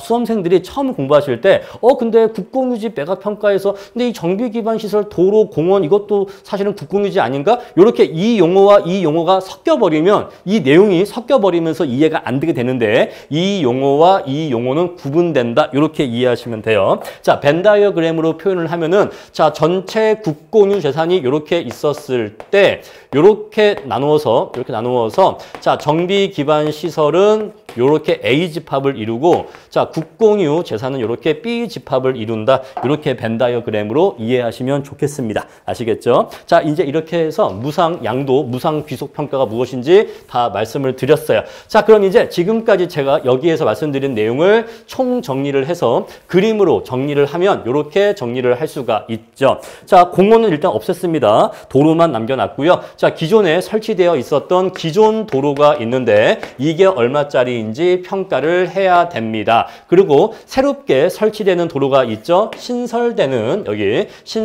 정비 기반 시설이 얼마인지 평가를 해서 무상 양도, 무상 귀속이 이루어지도록 해요. 자, 일반적으로 2번의 경우로 이루어지기 때문에 당연히 얘가 더 금액이 크기 때문에 무상으로 양도와 귀속이 이루어지게 됩니다. 요 평가가 이루어지게 되고요. 근데 이 평가는요, 사업 시행계획 인가 전에 이루어집니다. 그게 한 가지 특징이에요. 요거는 사업 시행계획 인가 전에 이루어지는데 왜 그런 거 하니 여기에 대한 평가서가 사업 시행계획 신청서에 포함이 돼야 돼요. 사업 시행계획을 신청하고 싶으면 정비 기반 시설이 어떻게 되는지에 대해서 그 신청할 때 같이 첨부를 해서 내야 됩니다. 그래서 이 내용까지 같이 심사를 해서 사업 시행계획 인가가 나는 거거든요. 그래서 요 평가는 특이하게도 언제 한다? 사업 시행 계획 인가 전에 이루어진다라는 것이에요. 아시겠죠? 왜 이때 이루어진다? 사업 시행 계획 인가를 신청할 때 여기에 대한 내용도 같이 제출을 해야 되기 때문에 행정적, 절차적으로 순서가 그렇다라는 것이에요. 따라서 자, 종전자산평가와 정비기반시설 감정평가 둘 중에 뭐가 더 먼저 이루어지느냐? 정비기반시설 평가가 더 먼저 이루어집니다. 왜냐하면 얘는 사업시행계획 인가 전에 이루어지고 사업시행계획 인가가 나야지만 본격적으로 이 계획대로 사업을 추진하면서 종전자산평가, 종후자산평가, 그리고 여기에 나와 있는 국공유지평가 이런 것들이 이루어지기 때문에 이 정비기반시설 평가가 사업시행계획 인가 전에 먼저 평가가 이루어진다는 거예요. 아시겠죠? 자, 따라서 자, 여기 보시면은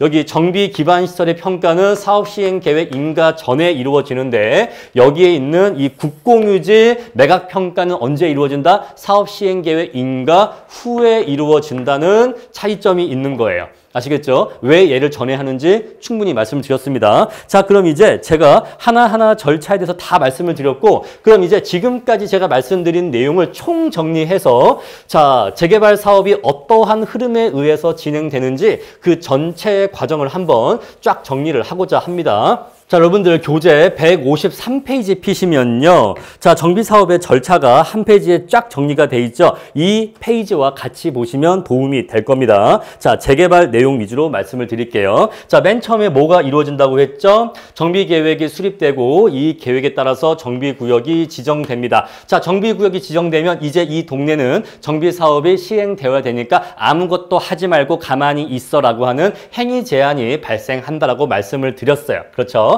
자, 이렇게 정비구역이 지정되고 나면 이제 조합 설립 추진위원회가 구성 승인되고 조합이 설립된다고 했습니다. 자, 그런데 이렇게 조합이 설립될 때, 자, 요 단계에서 요 단계로 갈 때 과연 이 사업이 얼마나 사업성이 있을까에 대해서 미리 한번 예비적인 차원에서 타당성 조사를 해봐야 되기 때문에 바로 이때 추정 분담금 산정 업무가 이루어지게 되는데, 자, 이거는 반드시 해야 되는 건 아니고 필요에 따라서 이루어질 수 있다는 거 말씀드릴게요. 아시겠죠? 법정 필수 평가는 아니고 임의적으로 조합의 필요성에 따라서 이루어지는 평가다. 왜냐하면 이 주민들한테 이 조합 설립에 대한 동의를 구하려면 마을 주민들을 설득을 해야 되는데, 그랬을 때 지금 헌집이 얼마고 새집이 얼마니까 이 정도 돈만 추가로 분담을 하면 새 아파트를 얻을 수가 있어 라고 이렇게 설득을 해야 되니까 그 용도로서 추정 분담금 산정 업무가 이때 이루어지게 됩니다. 아시겠죠? 자, 그리고요. 자, 조합 설립 인가가 이제 이루어지게 되면은 이제 조합이 사업을 추진하기 위해서 사업 시행 계획을 수립한다고 했죠. 자, 이제 조합이 만들어지면 이제 이 조합이 우리 이 정비구역을 어떻게 사업을 진행해 나갈지 사업에 대한 계획을 세우는데 우리 그 계획을 사업 시행 계획이라 한다라고 말씀을 드렸어요. 그렇죠? 그래서 이 사업 시행 계획을 짰으면 이 사업 시행 계획을 인가를 받아야 되는데 인가는 허락의 의미로 이해하시면 됩니다. 자, 우리 정비구역은 사업을 이렇게 추진할래? 아까 제가 보여드린 그림 있잖아요. 그런 그림을 제시하면서 우리 이런 아파트 이렇게 지으려고 해 라고 하는 사업 시행 계획을 신청하는데, 자, 이때 인가를 신청할 때 어떤 서류가 같이 첨부되어야 된다? 바로 정비 기반 시설에 대한 무상 양도, 무상 귀속에 대한 평가가 이루어져야 돼요. 자, 정비 기반 시설은 어떻게 되는데에 대한 서류가 같이 첨부되어야 하기 때문에 조합 설립 인가에서 사업 시행 계획 인가 신청 단계에서 정비 기반 시설 감정 평가가 이루어진다는 것 아까 말씀드렸죠. 이것은 무상 양도, 무상 귀속 평가라고 말씀을 드렸습니다. 이렇게도 얘기해요. 아시겠죠? 자, 그래서 이제 이것까지 첨부해서 우리 정비 사업을 이렇게 시행할 계획인데 우리 구역 안에 있는 정비 기반 시설은 원래 이런 것들이 있었는데 요건 우리가 없애고 새롭게 이렇게 설치할 거야. 그런 내용까지 포함을 해서 사업 시행 계획 인가 신청을 하면 이제 이렇게 심사를 해서 인가가 나게 되겠죠. 자, 그럼 이제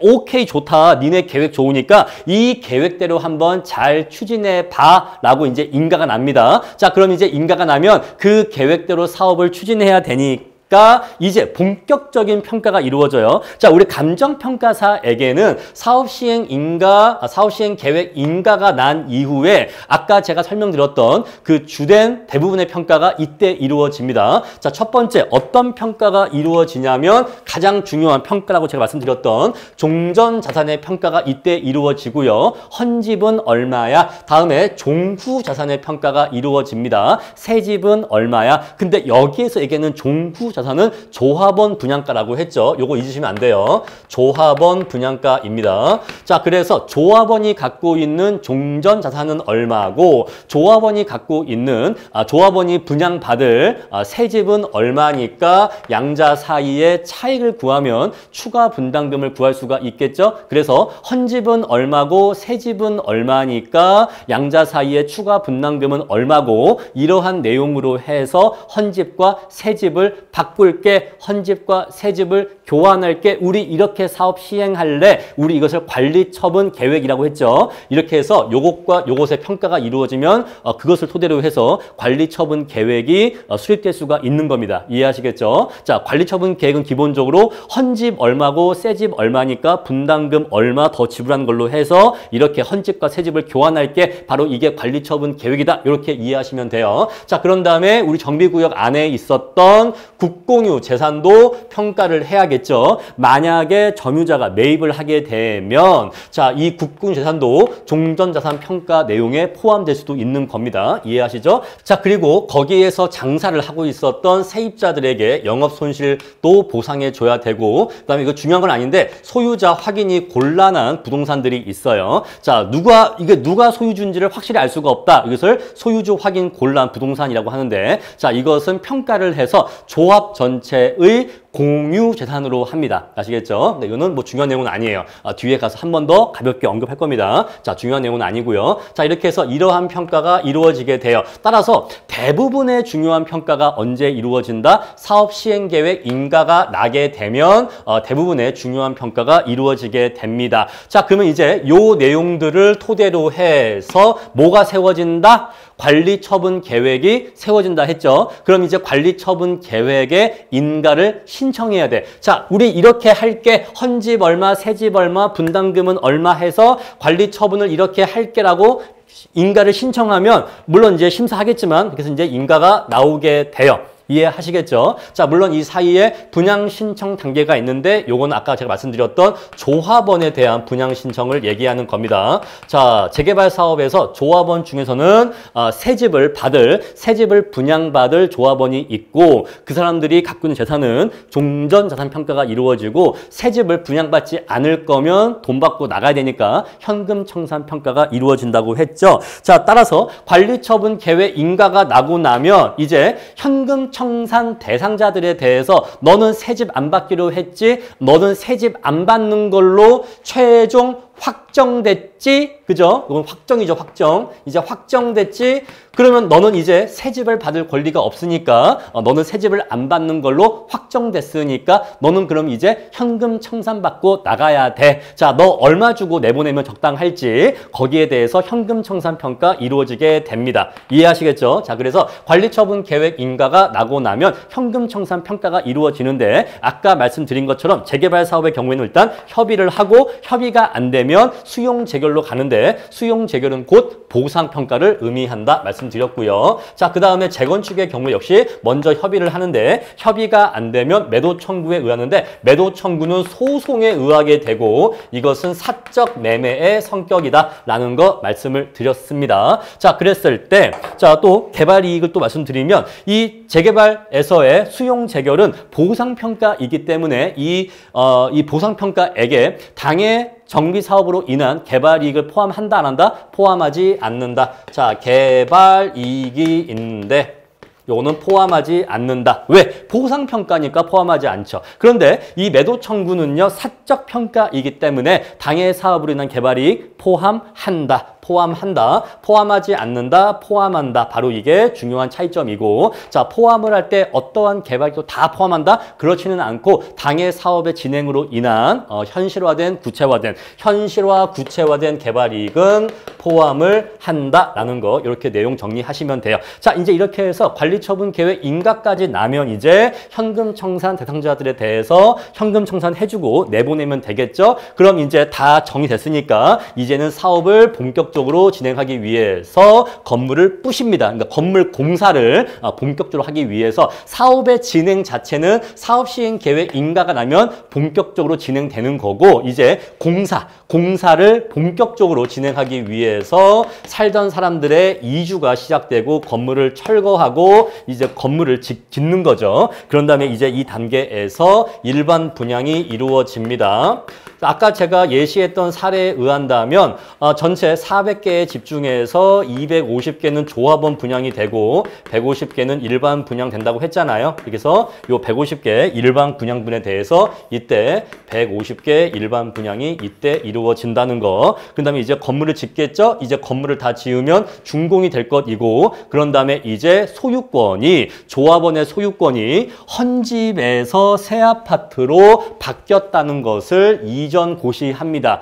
A씨의 소유권이 과거에 저 헌집에서 이 새 아파트 뭐 몇 동 몇 호로 바뀌었다라고 이렇게 이전 고시를 하고 그럼 이제 소유권이 바뀌는 것이고 그런 다음에 이제 조합은 청산 및 해산을 하게 되는 거예요. 물론 우리 시험은 요건 중요하지 않죠. 우리 시험에서는요. 여기까지가 중요해요. 여기까지가. 사실 여기까지가 중요하지 우리 감정평가와 관련해서는 요 단계는 사실 중요하지는 않다라는 거 그 말씀을 드릴게요. 사실 감정평가적으로는 여기서부터가 의미가 있는 겁니다. 이 정비기반시설 감정평가부터가 좀 의미가 있어요. 아시겠죠? 물론 이쪽도 의미가 전혀 없는 건 아닌데 상대적으로 살코기가 어디냐라고 한다면 살코기는 여기다라고 얘기할 수가 있어요. 여기에서부터 여기까지가 살코기다라고 말씀드릴 수 있겠습니다. 우리가 딱 생선이 있으면 생선이 가운데가 제일 맛있고 이게 고급 부위잖아요. 있었을 때 어디가 살코기냐라고 한다면